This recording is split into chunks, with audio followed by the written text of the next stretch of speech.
কথাটা বলে আরও দৌড়িয়ে রুমে চলে গেল। অনিকা খান হাসতে হাসতে ওনার রুমে চলে গেলেন। রুমে গিয়ে আরও দম ধরে বিছানাতে লাফ দিল আর বেশ আরাম করে শুয়ে পড়ল আরু। ঘড়ির দিকে তাকিয়ে দেখল 4:15 বাজে। খালি খালি হাত আর পা নাড়িয়েও যেন কোনো প্রকার শান্তি লাগছে না। না পেরে আরিশকে কল করলো। অনেকক্ষণ ধরে রিং হলো, তবে ফোনটা আরিশ ধরল না দেখে আরও আর কল করলো না। কারণ আরিশের করা নির্দেশ, যখন হসপিটালে থাকবো তখন ফোন করে যদি দেখো আমি কল না ধরি তবে বারবার কল করবে না, ভাববি আমি বিজি আছি, আর আমি ফ্রি হলে তোমাকে নিশ্চয়ই কল করব। আরও আর কল করলো না। ও জানে যে আরিশ কল করবে। 4টের সময় সানার কলেজ শেষ হয়। যদিও প্র্যাকটিক্যালের দিনগুলো ব্যতিক্রম, আরুর কলেজে 1 সপ্তাহের উইন্টার ভ্যাকেশন। সানারও আজকের পর থেকে। এরপর দুইজন অনেক জায়গায় ঘুরবে ভেবে ভীষণ রকম খুশি আরু।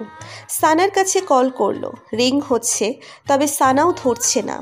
অন্যদিকে আপনার হাত গুনে গুনে 10 মিনিট লেট, আর একটা ডক্টরের কাছে সময় ঠিক কতটা মূল্যবান তা আপনার জানা উচিত, মিস সানা খান। সানার দিকে ঈষৎ ঝুঁকে কথাগুলো বলতেই সানা রেগে গিয়ে ওর হাতটা আরাফের মুখের উপর দিয়ে আরাফকে দূরে ঠেলে বলল, আপনি হয়তো অন্য গ্রহে থাকেন, তাই ঢাকা শহরের জ্যাম সম্বন্ধে আপনার কোনো ধারণা নেই মিস্টার আরাফ। আরাফ একটু লেজি ভাব নিয়ে বলল, আমি তোমার থেকে বয়সে আর ক্লাস দুইটার থেকেই বড়। রেসপেক্ট দিয়ে কথা বলো। আফটার অল আমি তোমার সিনিয়র। সানা বিড়বিড় করে দাঁতে দাঁত চেপে বলল, তা আপনাকে কি বলবো?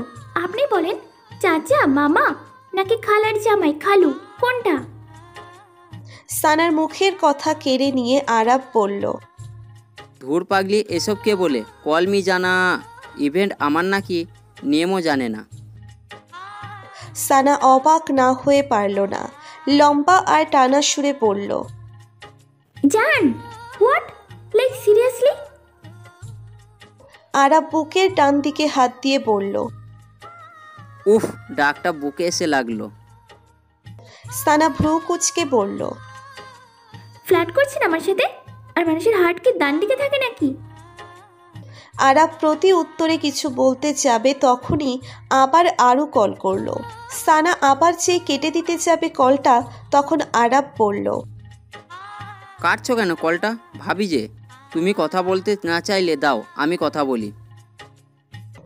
আরাফ ফোনটা হাতে নিল। কলটা রিসিভ করতে যাবে তার আগেই সানা হুঙ্কার সহকারে থ্রেট দিল, ফোনটা দিন, না হলে মাথার একটাও চুল থাকবে না। আরাফ ভয় পাওয়ার ভান করে বলল, না না, আমি কথা বলবো না, তুমি বলো। সানা ফোনটা রিসিভ করে কানে ধরতেই অপর পাশ থেকে আরও বলল, কিরে বিজি? না, বিজি না, তবে রাস্তায় একটা ব্যাজি জ্যামে আটকে গেছি, তাই ফিরতে দেরি হচ্ছে। আম্মুকে বল চিন্তা না করতে, আর তুইও চিন্তা করিস না, ঝামেলা মিটিয়ে আমি আসছি। আরাফ সব শুনছে আর পিটপিট করে হাসছে। আরও জিজ্ঞাসা সুরে বলল, ঝামেলা? কিসের ঝামেলা আবার? সানা আমতা আমতা করে বলল, ও ও কিছু না, তুই কি করছিস? পাশ থেকে আরাফ বলে উঠল বেশ জোরেই, ভাবি, আপনার ননদিনী আমাকে জান বলেছে। আরও বলতে চাচ্ছিল, মিস্টার অভদ্র নামে বাণী ঝাড়ছিল। তখনই আরাফের কথা শুনে থমকে গেল আরু। সানাকে প্রশ্ন করে উঠল, তোর পাশে কে ওটা? গলাটা চেনা চেনা লাগছে। সানা ফিসফিসিয়ে মাথা নিচু করে বলল, বাসায় গিয়ে তোকে সব বলছি। আরুকে কিছু বলার সুযোগ না দিয়ে কল কেটে দিল। সামনের দিকে তাকিয়ে দেখল আরাফ মুচকি মুচকি হাসছে। তা দেখে সানার রক্ত গরম হয়ে গেল যেন। রেগে গিয়ে বলল, না জানি কি পাপ করেছিলাম, তাই কলেজ কনসার্টে সব সিনিয়রদের মধ্যে আপনাকে ভুলবশত পছন্দ করেছিলাম, আর সেই সুযোগে আপনি। আরাফের ফোন বেজে উঠল। আরাফ পকেট থেকে ফোন বার করলো, তবে এদিকে সানা বলেই চলেছে, আপনি তারপর থেকে আমাকে বিরক্ত বলেছেন। আমি যত ইগনোর করার চেষ্টা করছি ততই। আপনি যথেষ্ট ভালো একটা ডক্টর, আর কোথায় আমার পিছনে সময় নষ্ট করছেন? আরাপ শান্ত কণ্ঠেই বলল।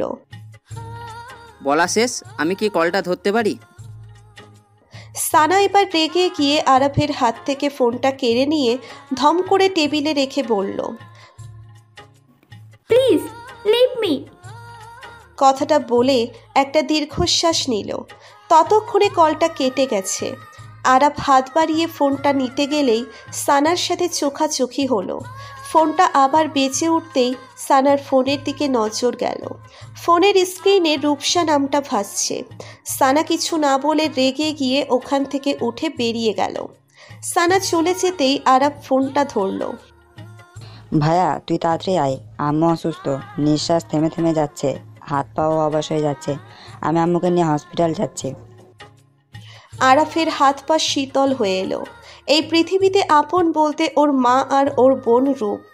আরাফ থমথমে কণ্ঠে বলল, আম্মুকে চোখ বন্ধ করতে দিবি না, আমি এক্ষুনি আসছি। আরাফ দৌড়ে ছুটল। চোখটা কেমন ভিজে ভিজে হয়ে আসছে, সামনেটুকু ঝাপসা।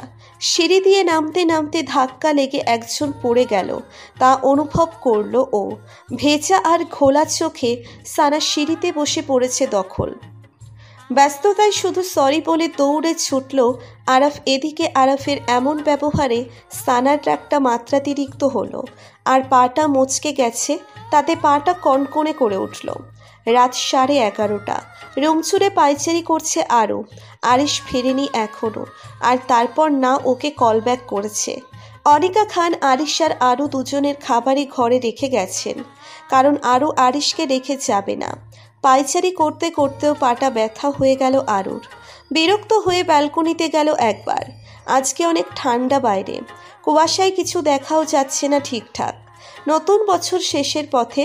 পরের বছর জানুয়ারির 22 তারিখ এলেই আরিশের বয়স 26 হবে।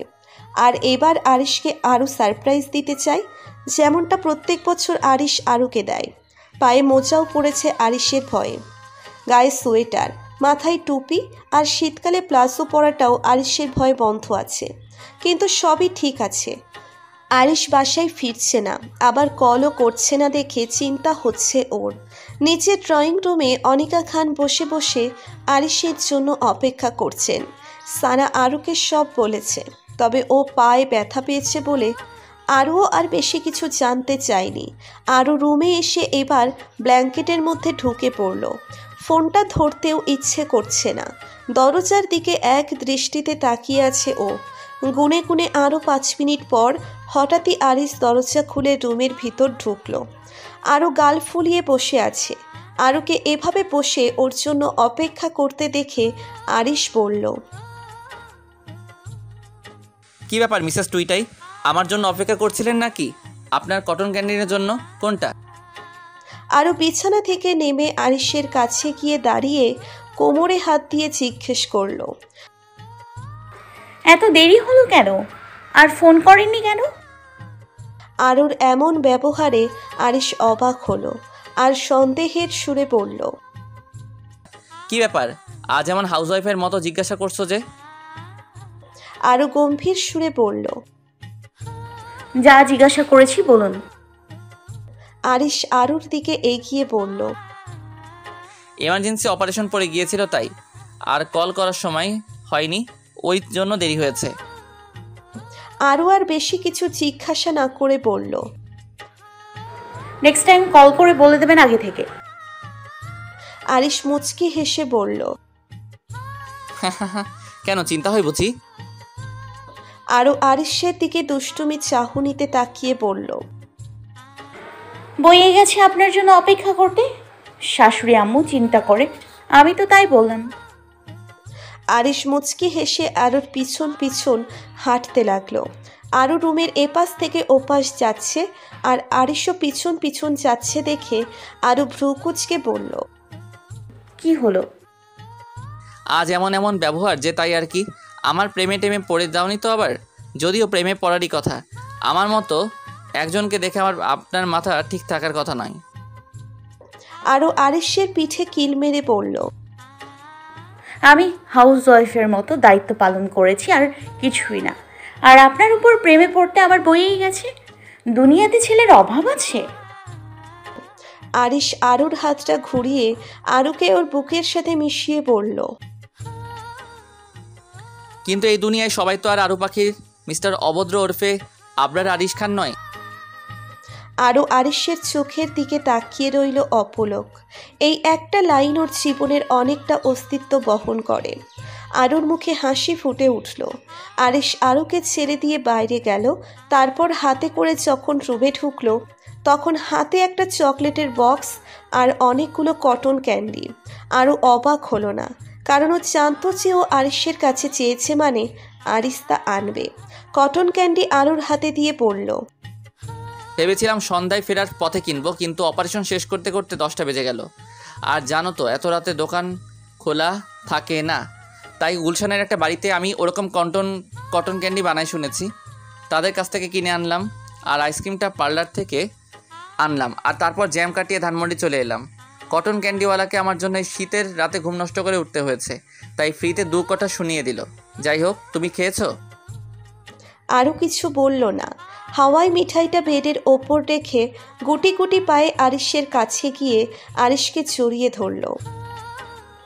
আমার না শীত করছে খুব, আপনাকে একটু জড়িয়ে ধরলাম, কিছু মনে করবে না কিন্তু। আরিশ হেসে ফেলল। আরুকে জড়িয়ে ধরল আরিশও। আরু আরিশের বুকে মাথা দিয়ে আরিশের সব ক্লান্তি দূর করার চেষ্টা করছে। মানুষটা ওর জন্য কী না করে। আর দিন শেষে আরিশকে এটুকু ভালোবাসা আরও দিতেই পারে। আরুকে একটু রাগাতে বলল, একটু আগে কি যেন বেশ একটা বললে, হাউস ওয়াইফ তাই না? তো তা আফা, আপনি হাউস ওয়াইফের মানে বোঝেন? আরও দুষ্টুমি করে বলল, ফুপাতো ভাইয়ের সাথে যেভাবে রোজ মারামারি আর কিলঘুষি আর চুল ধরে টানাটানি করে, যেভাবে রোজ সংসার করা যায়, তাকেই হাউস ওয়াইফ বলে। আরিশ আর কিছু বলল না, কারণ আরুর পক্ষে সব কিছুর এমন ডেফিনেশন দেওয়া সম্ভব।